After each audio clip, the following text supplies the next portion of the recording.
BJP ஆட்சி நடத்துறது பெரிய பெரிய கார்ப்பரேட் கம்பெனிக்கு, அதானி அம்பானி போன்றவர்களுக்கு தான். அவங்களுக்கு தான் கடன் ரத்து செய்வாங்க. அவங்களுக்கு ஒரு கஷ்டம்னா ஆஸ்திரேலியால பேசுவார் மோடி, மற்ற நாடுகளோடு பேசுவார், பங்களாதேஷோடு பேசுவார், பூட்டானோடு பேசுவார், எல்லார்த்தையும் பேசுவார்.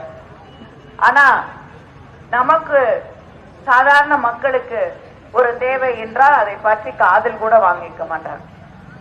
தமிழ்நாட்டுக்கு ₹1 நிவாரணம் கொடுக்கல இது வரைக்கும், இல்லையா?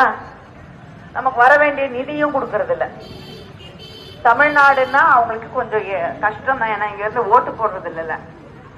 போன தடவை சீட்டு 3 சீட்டு ஜெயிச்சாங்கன்னா அதுக்கு காரணம் அதிமுகவோட கூட்டணி. ஆனா இந்த தேர்தல்ல அதிமுகவுக்கும் பிஜேபிக்கும் கூட்டணி இல்லைன்னு சொல்றாங்க.